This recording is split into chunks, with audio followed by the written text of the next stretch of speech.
Bonjour à tous, merci pour votre présence à ce webinaire autour de la fusion des systèmes d'information. Merci donc effectivement de vous être inscrits. Est-ce que vous pourriez simplement nous dire dans le chat que vous voyez, voilà, nous préciser si vous voyez bien les slides et si vous nous entendez bien. Tout fonctionne, super, merci. Merci à tous. Donc, la fusion des systèmes d'information, donc effectivement, comment surmonter les défis, saisir les opportunités. On sait que c'est des contextes assez complexes.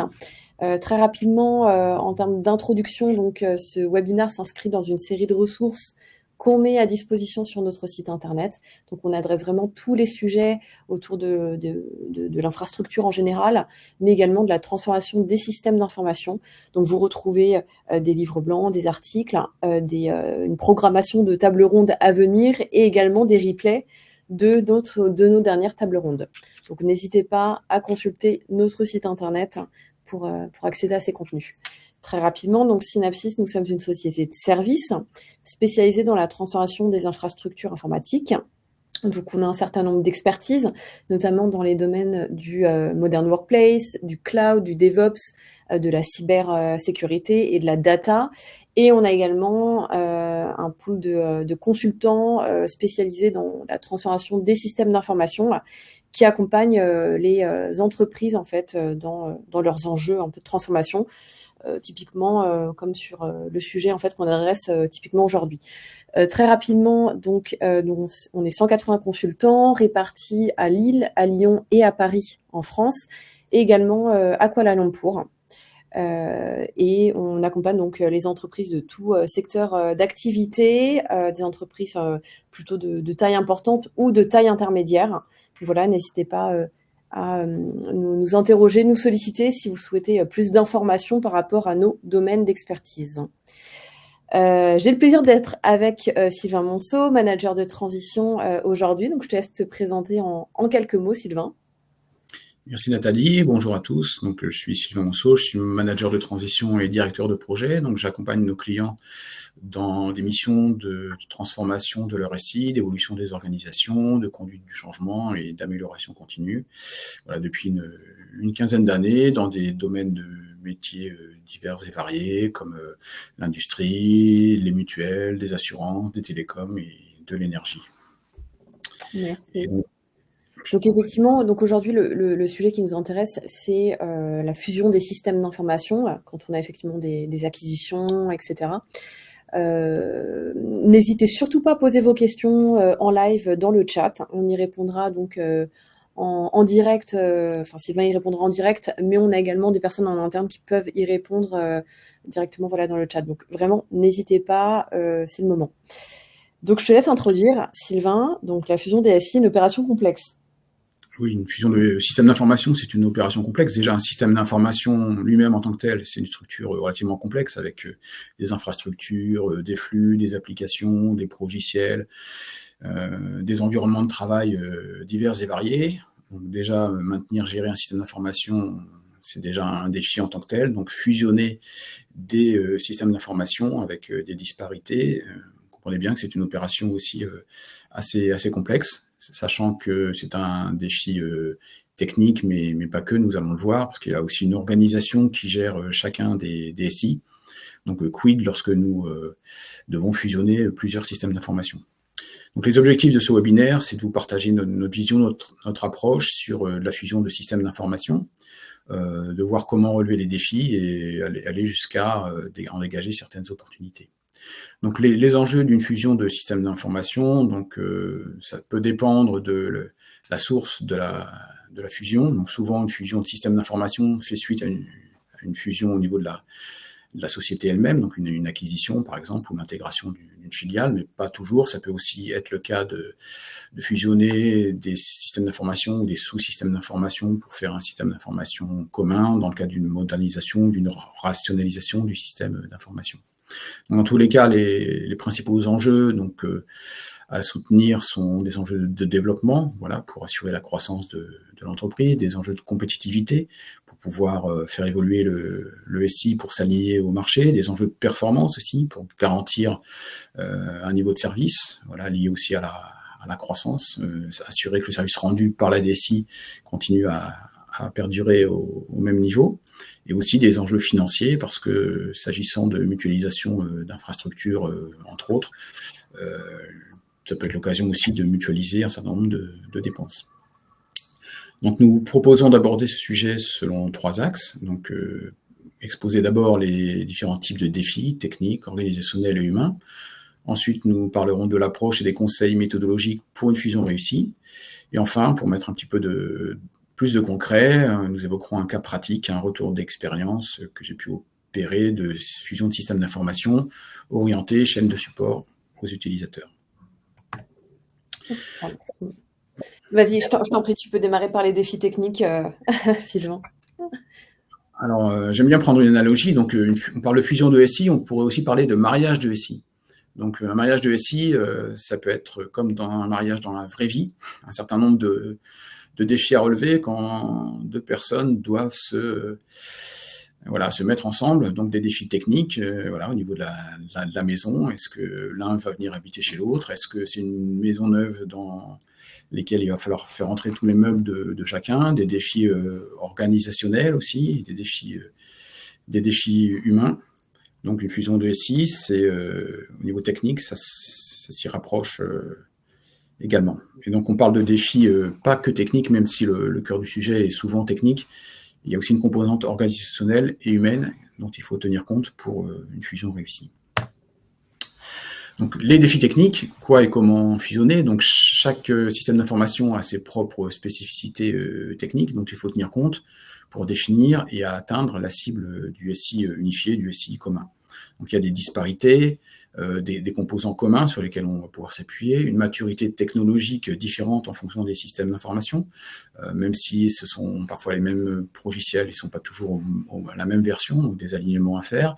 En termes de volumétrie, que ce soit des volumétries de données, volumétrie d'utilisateurs, de portefeuille client, chaque système d'information rend des services différents. Également en termes de besoins métiers, donc les besoins métiers couverts par un SI et par les autres ne sont pas toujours les mêmes, et des priorités aussi, des priorisations à faire à ce niveau-là.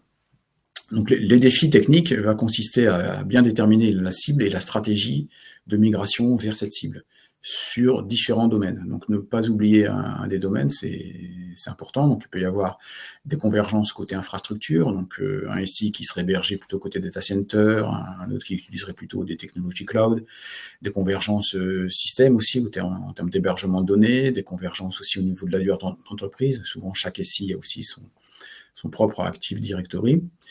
Des défis techniques à relever au niveau du réseau informatique. Est-ce qu'on va basculer sur un réseau unique ou est-ce qu'on va conserver 2 réseaux avec des interconnexions? Des défis autour de l'offre bureautique, donc l'offre de messagerie, tous les outils collaboratifs, plus généralement tout ce qui est environnement de poste de travail. Des défis techniques sur les applications métiers. Donc chaque SI, souvent dans le cadre d'une fusion, ça peut être un rapprochement, mais c'est souvent aussi des métiers communs. Dans le cadre d'une acquisition, pas forcément une fusion pour intégrer une diversification.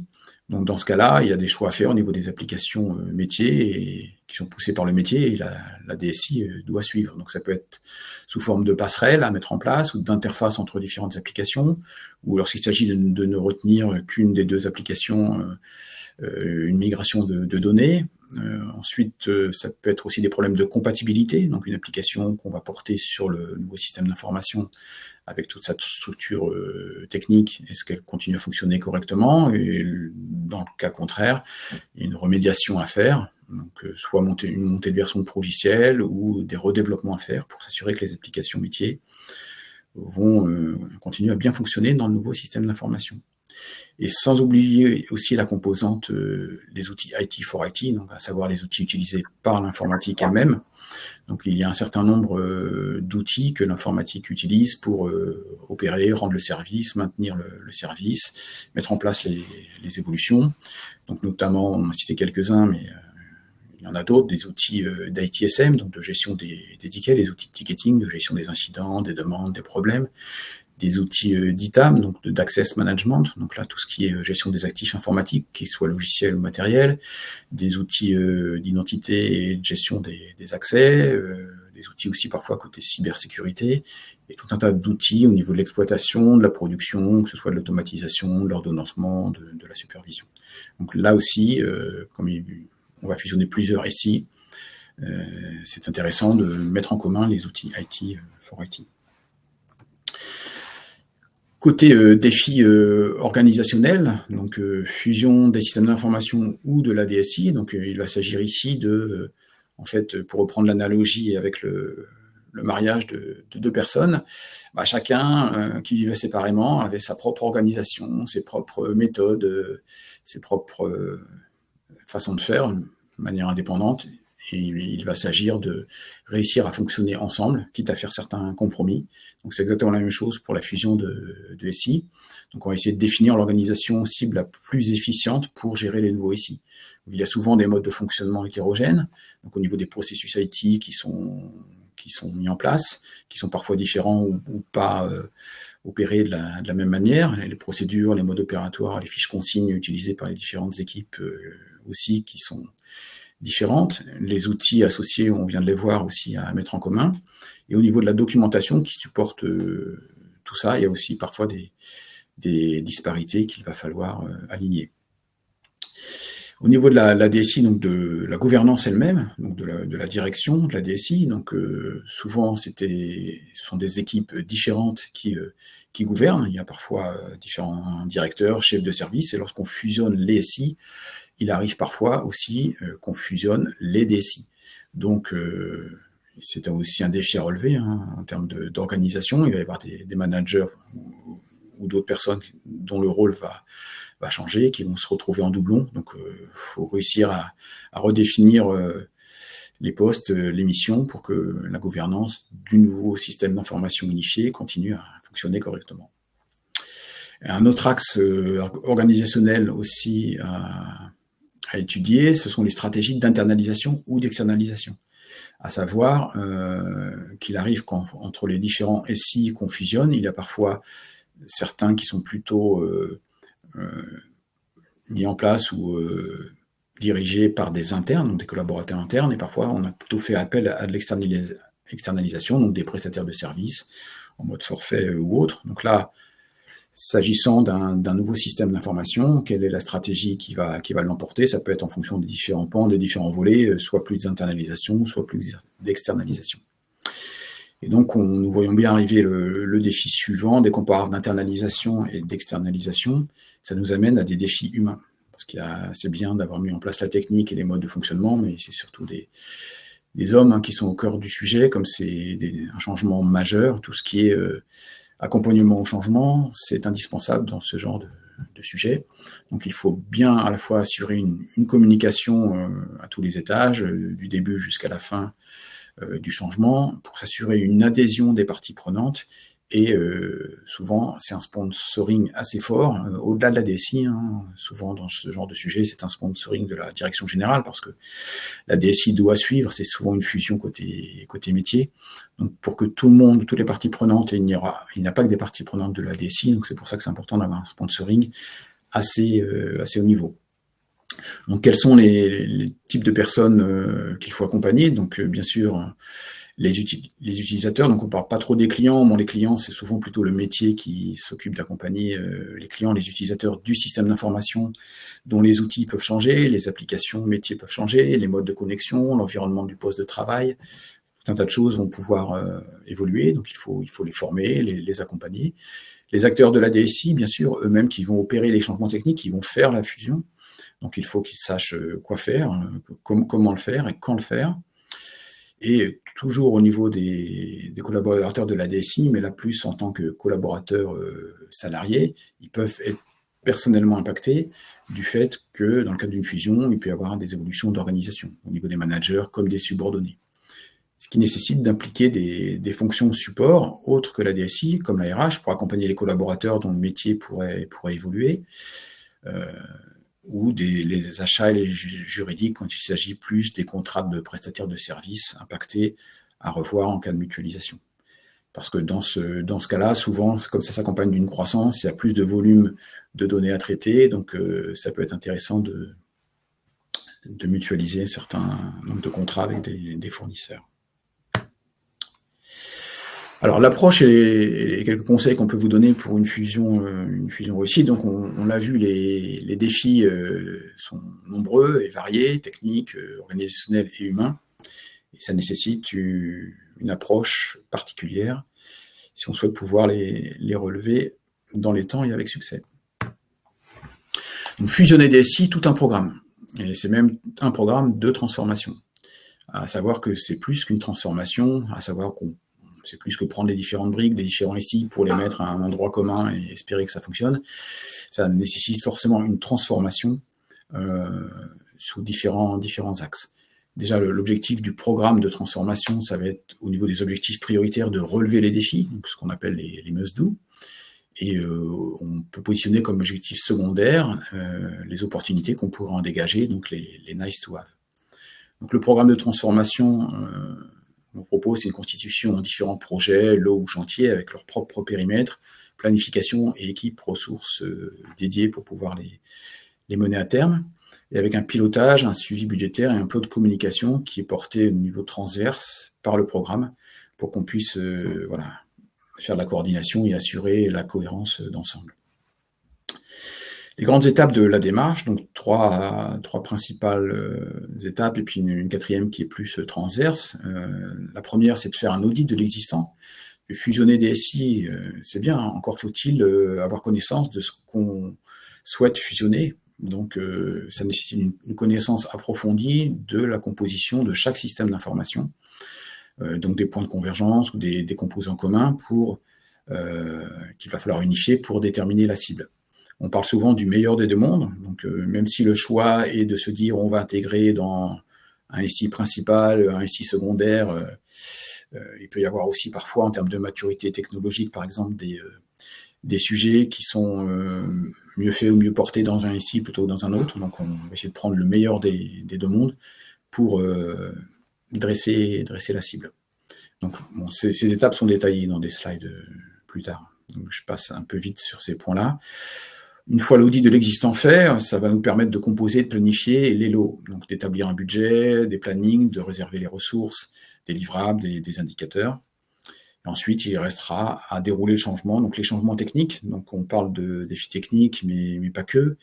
Il faut surtout éviter de gérer ça entre des SI dans son coin, parce que ça répond avant tout à une demande métier souvent, même si c'est dans le cadre de rationalisation du SI, de modernisation du SI, plutôt connotation technique, bien impliquer le métier, au moins au niveau des tests, pour s'assurer que tout ce qu'on a mis en place rend bien le service attendu. Et en termes d'accompagnement du changement, donc nous verrons, c'est un accompagnement du changement de tout temps, donc à faire avant, pendant et après la fusion. Au niveau de l'audit de l'existant, donc ici, c'est se poser les bonnes questions. On vous en a listé un certain nombre que je vais vous détailler rapidement. Donc la liste n'est pas exhaustive, hein, il y en a d'autres, mais c'est pour vous donner un peu l'ordre d'idée du type de questions auxquelles on doit pouvoir donner des réponses pour préparer la cible et aussi la stratégie, et à savoir le chemin pour atteindre la cible. Donc cette première étape est cruciale, bien sûr. Donc c'est une bonne étape de préparation qui peut être aussi longue, voire parfois plus longue que le déroulement des changements techniques proprement dit. Et donc il ne faut pas hésiter à y passer le temps nécessaire si on veut éviter de se retrouver freiné ou bloqué dans des étapes ultérieures. De toute façon, le temps qui sera passé sur l'audit, ça peut être du temps de gagner au final si jamais on se rend compte en cours de route qu'il faut tout revoir ou tout redérouler si on a oublié certains points assez importants. Donc les questions sont à la fois techniques, organisationnelles, humaines. Donc la première question à se poser, c'est quel est le type de fusion, à savoir est-ce que je prends plusieurs systèmes d'information, je crée un nouveau système d'information dans lequel je vais faire cohabiter les différents systèmes d'information, ou au contraire, parmi les systèmes d'information, est-ce qu'il y en a un qui est majeur, qui est principal, et je l'étends en intégrant d'autres, donc plutôt une absorption, les autres systèmes d'information, voilà, parce que ça va déterminer ensuite la stratégie et la planification à mettre en place pour cette fusion. Le point suivant, la question suivante à se poser, c'est quel est le périmètre applicatif, donc le domaine métier, business concerné, parce que le métier peut avoir des exigences, voilà, en termes de priorisation principalement, puis ça aide aussi à organiser les tests à faire avec le métier. Quelle sera la volumétrie de données du SI unifié, donc pour pouvoir prévoir tous les réceptacles, voilà, toute la tuyauterie au niveau réseau, au niveau des flux, au niveau de l'hébergement, qui va permettre de mettre en commun les différents systèmes d'information, que ce soit un nouveau SI qu'on construit ou un SI déjà existant qu'on va enrichir. Il faudra s'assurer que la volumétrie cible peut être hébergée correctement pour pouvoir atteindre les objectifs de continuité du service et de performance associés. Et comment sont hébergées les données dans chacun des SI? Ça peut être différent. Soit il peut y avoir des data centers externalisés, des data centers internes, du cloud. Et le fait de fusionner, voire de grossir, peut remettre en cause la façon dont sont hébergées certaines applications, principalement cloud ou on-premise. Ensuite, que contient la cartographie applicative? Donc, parce que nous avons dit qu'il faut qu'on connaisse bien le système d'information. Donc, parfois, les cartographies applicatives, donc, ce sont des documents ou des outils qui décrivent les applicatifs, comment ils sont organisés, sur quels serveurs ils sont hébergés, est-ce que c'est une architecture tiers, quels sont les SLA associés, est-ce qu'il y a des bases de données. Voilà, toute cette cartographie applicative doit être décrite. Donc, si elle ne l'a pas été auparavant, il va falloir la compléter avant de lancer le projet de fusion. Idem pour la CMDB, donc la base de données de gestion de configuration, avoir une vision complète de l'existant. Quelles sont les exigences de sécurité aussi? Donc, on parle plutôt de cybersécurité qui sont appliquées dans chacun des SI et quelle va être la cible. Typiquement, un exemple facile à comprendre, c'est la politique de gestion des mots de passe utilisateur. Voilà, si dans un SI, on a un certain historique avec 12 caractères, et puis dans l'autre SI, c'est différent. Il va falloir aligner tout ça et aussi accompagner les utilisateurs pour leur expliquer que suite à la fusion, la politique de gestion des mots de passe change. Quelle métrologie est en place? Donc, c'est savoir les mesures. Qu'est-ce qu'on mesure dans chacun des SI? Tout n'est pas forcément mesuré. Quels sont les indicateurs qui sont produits à partir de ces mesures? Quels sont les KPI, donc les indicateurs de performance clés, les SLA, donc les différents niveaux de service, d'engagement de service, qui peuvent être différents en fonction des SI, qu'il va falloir une fois de plus homogénéiser. Ensuite, sur l'environnement du poste de travail, donc il y a parfois des postes de travail différents, du Windows, du Mac ou autre, ou même si ce n'est que du Windows, il y a parfois des modèles de postes de travail différents, donc on peut profiter du projet de transformation pour mettre à niveau, justement, et puis rationaliser aussi le parc au niveau du poste de travail, du SI unifié. Y a-t-il un catalogue de services pour l'utilisateur? Quels sont les services que la DSI rend? Quels sont les engagements? Quels sont les types de demandes? Comment sont gérés les incidents? À bien uniformiser aussi. Au niveau des processus IT, donc quels sont les processus de gestion des incidents, de gestion des demandes, de gestion des problèmes, entre autres, et les procédures en place. Là aussi, il y a parfois des disparités. Quelle est l'organisation? Donc, on en a déjà parlé, interne versus prestataire, et le mode de fonctionnement. Les différents outils IT for IT utilisés, et en quoi la gouvernance de la DSI sera-t-elle impliquée? Donc, souvent, comme c'est une fusion de SI, il y a des impacts. Il peut ne pas en avoir lorsqu'il y a déjà une DSI centrale et qu'il s'agit plus de fusionner des bribes de systèmes d'information, mais la gouvernance est déjà en place, mais c'est assez rare. Voilà, donc la liste n'est pas complète. On pourrait aussi parler plus d'architecture, court, moyen et long terme, de réseau informatique, comme on l'a déjà évoqué. Donc une fois l'audit fait et les réponses apportées, ça va permettre de dresser le plan de transformation, la stratégie, quelle est la cible et comment l'atteindre, et ce qui va nous permettre de composer et de passer à l'étape suivante, composer et planifier les différents projets, les différents lots. Donc doucement et sûrement. Donc il ne s'agit pas de prendre son temps parce que même si souvent un projet de fusion de SI dans une grosse entreprise, comme on ne peut pas tout faire en même temps, tout paralléliser pour différentes raisons techniques ou de ressources, peut être pluriannuel. Et puis si on prend trop de temps, ce qu'on avait pensé au départ peut changer en cours de route et du coup on peut être rattrapé par les évolutions du marché. Donc il faut aller relativement vite, mais il faut surtout éviter une opération one-shot type Big Bang quitte à proscrire, voilà, où on veut tout changer en même temps, c'est le meilleur moyen d'avoir le fameux effet tunnel et de ne pas y arriver. Donc pour ça, on va constituer un certain nombre de lots, de projets qui sont complémentaires, cohérents et alignés sur les objectifs de la fusion, en tenant compte de différents critères. Donc en fonction de la faisabilité et pour les appliquer au bon moment. Selon les exigences du métier, du business, parfois il y a une pression du métier qui veut à tout prix que dans le cadre de la fusion, il y a des objectifs métiers prioritaires, donc ces deux applications-là, par exemple, doivent être fusionnées le plus rapidement possible. Donc ça va permettre de faire évoluer ces applications parmi les premiers lots, les premiers projets de la transformation. La complexité de mise en œuvre aussi, il y a des sujets qui peuvent être assez longs, parce qu'il y a beaucoup de composantes, beaucoup de prérequis techniques notamment, à mettre en place. Alors ça n'empêche pas de faire des quick wins, hein. S'il y a des sujets, des évidences entre les différents SI, si on est déjà aligné sur les mêmes technos, s'il s'agit juste de migrer des utilisateurs, voire des données, autant le faire, hein. Tout ce qui est fait rapidement, proprement, est aussi à privilégier. Mais attention, il y a des sujets qui peuvent prendre beaucoup de temps. La dépendance avec d'autres lots est un des critères aussi de composition et de planification des différents projets, surtout lorsqu'il y a des couches techniques à homogénéiser sur lesquelles d'autres lots plus applicatifs, fonctionnels vont venir s'appuyer. L'accompagnement au changement aussi est nécessaire. Donc on l'a dit, c'est une transformation. Donc il faut surtout éviter d'avoir mis en place les modes de fonctionnement et puis d'avoir fait les évolutions techniques. Mais si les utilisateurs sont pas prêts, sont pas formés, les équipes DSI non plus, ce sera contre-productif. Donc, et parfois, l'accompagnement au changement peut être plus long dans certains cas que les aspects techniques. Donc, bien aligner tout ça pour la composition des lots. Et enfin, la disponibilité des équipes de la DSI. Donc, même si pour des sujets d'une telle ampleur, une transformation, souvent il y a un budget dédié, hein, forcément, avec des acteurs complémentaires, les sachants restent quand même les experts niveau 2 ou niveau 3, les différentes personnes en interne, les architectes ou autres, qui sont parfois aussi sollicités par le run, c'est-à-dire gérer les différents SI qui vont continuer à vivre en attendant qu'on fusionne les différents pans qu'on aura lotis.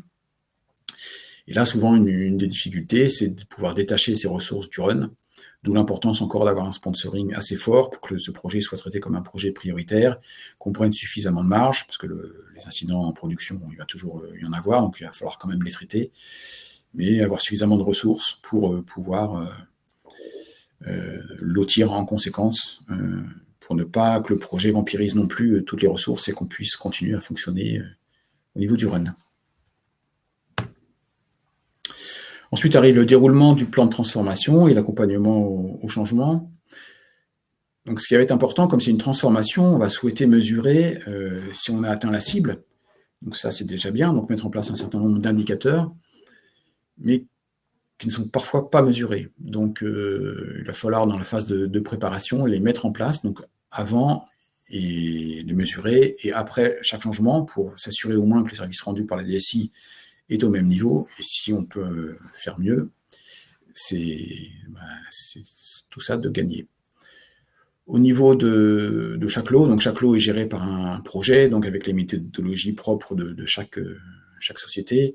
En gros, voilà, le projet sont rattachés à un programme de transformation qui va vérifier que chaque lot avance conformément, qui va gérer les dépendances entre les différents lots. Et au niveau des projets, bon, ce sont des bonnes pratiques classiques de gestion de projet, avoir un périmètre clair pour chacun des lots, et au niveau du programme, s'assurer qu'il n'y ait pas de trous, voire de redondance, voilà, que tous les lots s'enchaînent bien, que les livrables sont bien produits, que chaque projet a un suivi des risques, avec des ressources, une fois de plus, bien réservées, alors pas que les ressources DSI, hein, aussi les ressources métiers, des référents, des key users qui peuvent aider à valider la solution finale, avec des coûts maîtrisés, parce qu'on n'est pas non plus complètement open, il y a un budget qu'on a défini au préalable, donc s'assurer que chaque projet respecte les coûts, que les délais sont respectés aussi, ça c'est important, parce qu'il y a toute une dépendance, donc si un lot est en retard en cascade, ça risque de mettre en péril tout le programme, et bien sûr que la qualité soit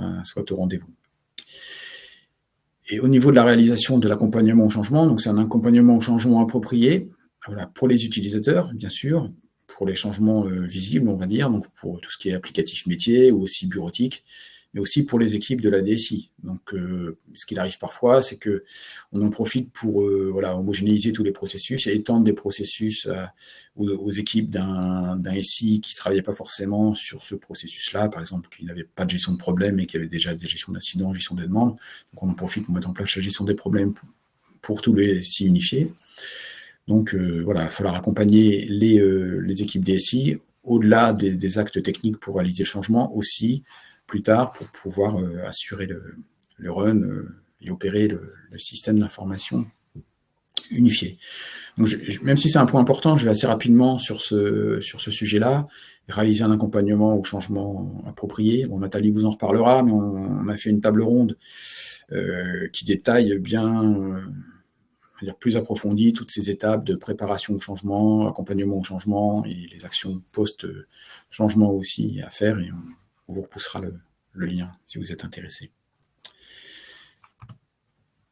Alors, nous avons parlé d'opportunités, donc des défis aux opportunités. Donc, souvent, un projet de transformation, c'est un projet avec un budget quand même assez important, donc il faut bien l'utiliser, et ça peut être une manne et l'occasion de faire une montée à niveau, de mettre en place des choses qu'on n'aurait pas pu faire, soit faute de temps ou faute de budget, dans le cadre du run habituel.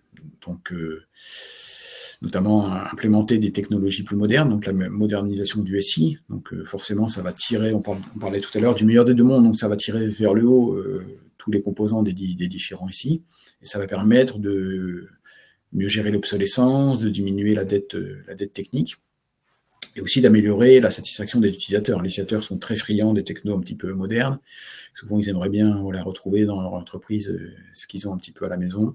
Donc, il y a plusieurs aspects à bénéfice sur cet aspect modernisation.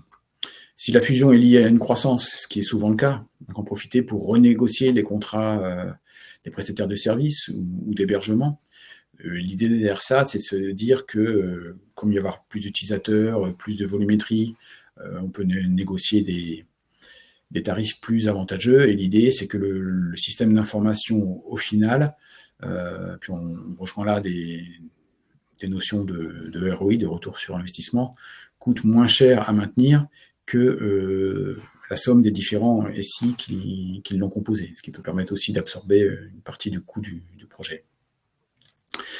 Et sur des aspects plus humains, si la fusion entraîne une modification de l'externalisation, donc reconcentrer, c'est-à-dire qu'il va y avoir des collaborateurs dont les postes pourraient disparaître, parce que traités par des prestataires externes, donc là, reconcentrer les collaborateurs internes sur des activités à plus forte valeur ajoutée ou sur des sujets sensibles, critiques qu'on ne veut pas externaliser. Et si certains avaient des velléités de mobilité, ça peut être l'occasion pour les faire évoluer en interne. Donc sans parler du cas où sur des gros projets, il peut arriver aussi que y ait des mobilités entre guillemets externes qui soient faites et que certains collaborateurs qui sont volontaires et intéressés rejoignent les prestataires de services pour continuer à faire le même métier, mais non plus dans l'entreprise, mais à l'extérieur. En termes d'opportunités, nous l'avons vu aussi, il y a parfois des manques de documentation, donc on va profiter du projet pour les combler, soit parce que ce sont des prérequis ou parce que ça va nous être utile dans le futur. Donc on parle de la cartographie applicative cible qui devra être au minimum mise à niveau, même si on a déjà des cartographies existantes pour chacun des SI, les catalogues de services, les cahiers de tests, c'est souvent un manque assez cruel, notamment côté métier. La documentation sur les processus, les procédures, les fiches consignes. Donc, on en profitait pour ce qui était peut-être dans la tête de différents sachants, différentes personnes, les mettre à plat sur le papier virtuel, et que ça puisse être partagé. Et enfin, souvent, on découvre dans le cadre d'un projet de transformation que c'est un certain nombre de modes de fonctionnement, de méthodologies projet ou de bonnes pratiques qu'on a pu mettre en place, qui ont été révélées par cette fusion, en fait, peuvent être utiles aussi à l'entreprise ou à la DSI sur un périmètre plus large, au-delà de ce qu'on fusionne. Donc ça, ne pas hésiter à capitaliser sous forme d'un bilan de projet pour dire, regardez ce qu'on a fait en termes de défis techniques qu'on a pu relever, les aspects organisationnels aussi, ou encore la partie plus humaine, et étendre ça sur d'autres périmètres. Alors concrètement, je vais vous évoquer rapidement le retour d'expérience, une mission que j'ai menée de fusion de SI orientée chaîne de support aux utilisateurs. Donc les chaînes de support aux utilisateurs, donc les niveaux 1, niveau 2, niveau 3, tout ce qui est support bureautique et support applicatif. Au niveau du contexte, donc en fait, c'était une acquisition-absorption, donc de 2 sociétés spécialisées, donc sociétés françaises spécialisées en courtage et assurance.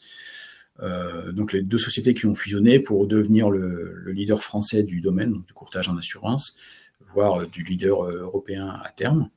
Donc il y a une transformation qui a été faite côté métier, et une transformation qui a été demandée, imposée, un peu de pression, côté SI pour pouvoir atteindre les objectifs métiers communs. Alors côté chaîne de support aux utilisateurs, il a été demandé d'avoir un service desk unique, unifié, et un outil d'ITSM commun qui soit mis en place, tout en garantissant la continuité du service rendu, bien sûr, aux utilisateurs. Donc la démarche appliquée est similaire à ce que je vous ai exposé. Donc il y a eu un audit de l'existant, ensuite une construction du plan de transformation qui a été déroulé avec un accompagnement au changement assez fort, ce qui a amené un résultat concluant qui a permis de relever un certain nombre de défis et de dégager des opportunités que je vais vous lister rapidement. On est bon, Nathalie, côté timing? Ok. Donc sur l'audit de... Merci. À peu près, on va dire, une dizaine de minutes. N'hésitez pas, si vous avez des questions aussi, vous pouvez les mettre dans le chat. Là, on arrive sur la fin. Donc, voilà. Et on vous fera parvenir, bien sûr, le support après la session. Ok, bon, je ralentis un petit peu là. Très bien. Donc, sur l'audit de l'existant, donc une étude comparative des différentes chaînes de support utilisateurs a été menée parce que chaque SI avait ses façons de faire différentes. Donc, un mode de fonctionnement avec des canaux utilisés pour solliciter le service desk qui était différent, forcément pas le même numéro de téléphone, pas les mêmes canaux en termes de type de canal, portail, téléphonique, outils collaboratifs, mail ou autres.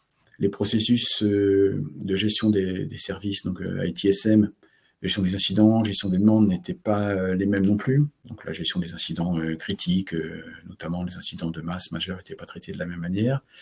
Les matrices d'escalade non plus étaient aussi différentes. Le niveau de documentation n'était pas le même et il y avait des prestataires différents qui opéraient sur différents périmètres informatiques, que ce soit de la téléphonie ou plutôt de la bureautique, le service aux utilisateurs.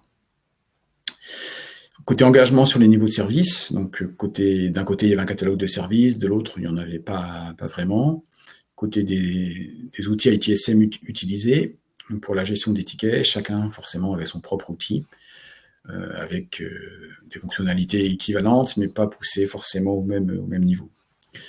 Donc la construction du plan de transformation, donc suite à l'audit qui a été mené, il a fallu prendre un certain nombre de décisions, et pour préciser la cible en termes de fonctionnement. Donc, bon, il y avait aussi des disparités. Donc il y a une société qui était beaucoup sur de l'interne, donc des collaborateurs internes, et une autre qui était beaucoup plus sur des prestataires externes ou des prestations au forfait.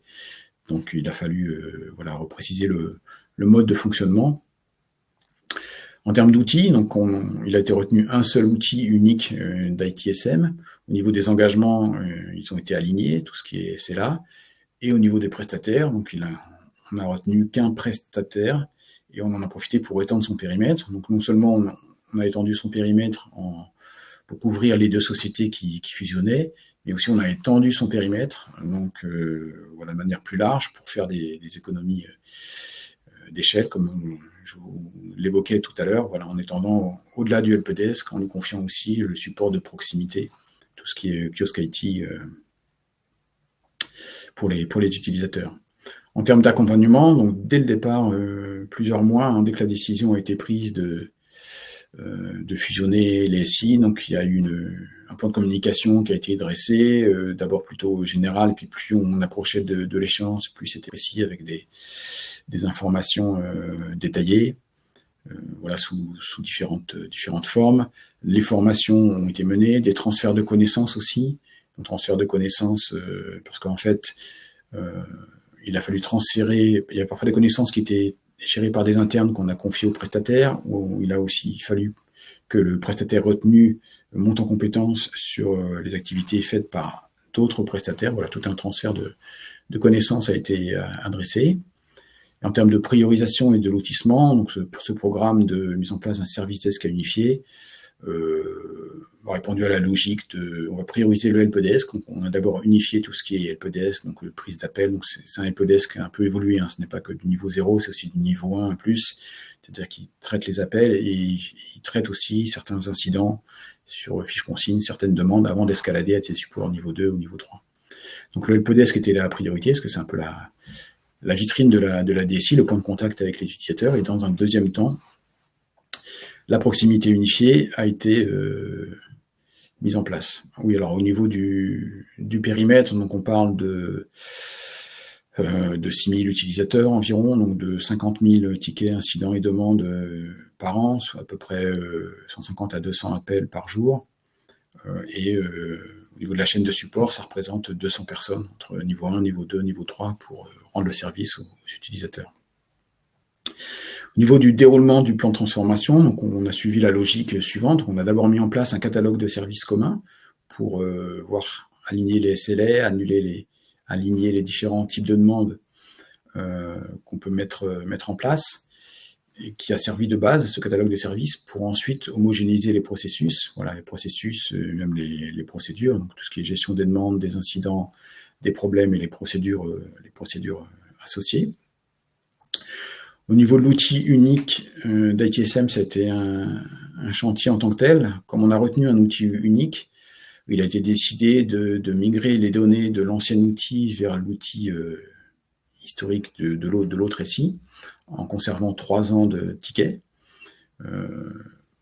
Il a fallu aussi implémenter le catalogue de services ou l'adapter dans ce nouvel outil, mettre en place aussi les formulaires dans le portail de déclaration des demandes ou des incidents, et mettre en place tout ce qui est calcul des SLA aussi, qui avait été revu dans cet outil ITSM.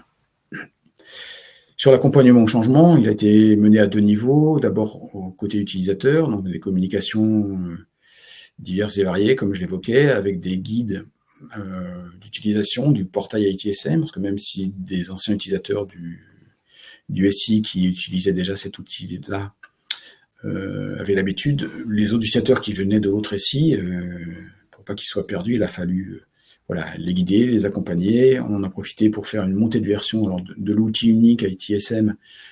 On en a profité pour que ce soit plus large. Donc là, c'est aussi une opportunité. Donc c'est un outil qui fait de l'ITSM et de l'ITAM. Donc on a poussé la logique pour aller un petit peu plus loin et y mettre aussi tout ce qui est gestion de parc dans l'outil unique. Donc la communication utilisateur a été faite, donc les guides en français et en anglais, parce que c'est une société, si elle est localisée en France, il y a aussi des filiales à l'international, donc des utilisateurs anglophones. Des webinaires ont été mis en place, des affiches papier ou vidéo dans les différentes tisaneries, pour être sûr qu'il y a un maximum d'utilisateurs qui soient au courant des changements, et aussi une redescente assez forte, une communication au niveau du COMEX, pour que ça redescende bien du côté des métiers. Au niveau des équipes DSI, donc l'accompagnement au changement, au-delà des actes techniques qui ont été préparés et opérés, il a fallu aussi les former à l'ITSM, notamment pour ceux qui utilisaient l'autre ITSM, à l'identique des utilisateurs, bien partager les processus et les procédures communes qui ont été revues. C'était principalement, et puis s'assurer aussi de leur bonne compréhension et de l'adhésion. Donc le résultat a été concluant, donc les défis ont bien été relevés et dans les délais, donc ce qui a convenu au métier. En termes d'opportunités, donc au-delà de maintenir le niveau de service, nous en avons profité pour améliorer le service, alors les différents types de services rendus aux utilisateurs. Par exemple, on a étendu les horaires du helpdesk. Donc pour un des SI, c'était déjà du 8h, 19h, mais l'autre SI était plutôt sur du 9h, 18h. Donc on a homogénéisé en prenant le meilleur des deux mondes. Donc on a fait du 8h, 19h pour tout le monde, ce qui a bien plus aux utilisateurs de l'ancien SI qui ont vu voilà, leur plage d'horaire du helpdesk étendue de 2 heures. On en a aussi, donc ça c'était ce qui était fait sur un SI, et lorsque je parle du meilleur du deux mondes, l'autre SI était déjà multicanal, c'est-à-dire que pour déclarer les incidents, ça pouvait se faire par téléphone et aussi via un portail, ce que faisait pas l'autre SI, le SI principal. Donc on en a profité pour homogénéiser aussi tout ça. Donc on a fait évoluer le portail ITSM pour pouvoir y déclarer des incidents en plus de faire des demandes et en complément du téléphone. Il y a eu une opportunité qui s'est dégagée, c'est aussi la publication d'un catalogue des logiciels bureautiques installables. Donc jusqu'à présent, ça n'existait pas. Donc on a profité pour publier la liste des logiciels bureautiques en dehors du master du poste de travail que les utilisateurs peuvent demander sous certaines conditions. Donc sur le deuxième projet, sur le support de proximité unifié, on a amélioré la planification des rendez-vous au kiosque IT, bien préciser un petit peu le mode de fonctionnement, parce qu'avant c'était plutôt voilà, tous les utilisateurs qui venaient, frappaient à la porte, qui avaient des soucis. Donc là on a profité justement du service desk unifié pour et que ce soit confié à un même prestataire pour homogénéiser aussi le helpdesk et le support de proximité. Donc typiquement, avant d'aller au kiosque IT, dans certains cas, on fait une demande sur le portail où on appelle le helpdesk pour que le rendez-vous soit pris. Et le helpdesk a visibilité sur l'agenda de ses collègues du support de proximité pour avoir des rendez-vous qui soient pris dès que l'utilisateur a raccroché, il a déjà son rendez-vous sans qu'il soit transféré à une autre équipe pour qu'elle le rappelle, voilà, ce qui était une perte de temps. Au niveau prêt de matériel aussi, donc un certain nombre de choses ont été précisées. Donc ce projet, en fait, qui était voilà, un projet de transformation important, a mis en place aussi un certain nombre de réflexes, et l'amélioration continue est en place et se poursuit. Donc l'offre de service continue à s'enrichir. Typiquement, la gestion de problèmes qui était gérée un petit peu à part en mode slideware, maintenant a été intégrée dans l'outil. Donc l'outil ITSM qui gère les incidents et les demandes, gère aussi les problèmes, ce qui permet voilà, de créer des liens, parce que des problèmes font suite à des incidents la plupart du temps. La partie gestion de parc aussi est en train de se mettre en place. Voilà pour ce retour d'expérience, pour vous donner un petit peu plus de concret. Merci beaucoup Sylvain. N'hésitez pas s'il y a des questions, mais je pense qu'il n'y en a pas forcément. Est-ce que toi, de ton côté, tu as un peu en mode la fin là-dessus ou pas forcément, sachant que ça a été très complet? Oui, bah, comme tout sujet de transformation, hein, ça nécessite quand même une bonne préparation. Et je pense que l'essentiel a été dit sur la méthode. Puis on reste à votre disposition voilà, si vous avez besoin d'un accompagnement complémentaire. Exactement. Donc du coup, effectivement, si vous voulez aller plus loin, je vous ai partagé le lien de la dernière table ronde en replay sur le passage à l'échelle d'un projet IT. Enfin voilà, et c'est pareil, c'est un partage de bonnes pratiques. Donc merci beaucoup pour votre participation à ce webinaire. Je me permettrai de vous appeler, je pense, dans l'après-midi ou début de semaine prochaine pour avoir un peu votre feedback, vous envoyer la présentation et voir si vous souhaitez prolonger l'échange avec Sylvain ou d'autres experts chez Synapsys. Merci beaucoup, Sylvain, et puis merci beaucoup à tous pour votre présence. Merci. Bonne journée. Bonne journée.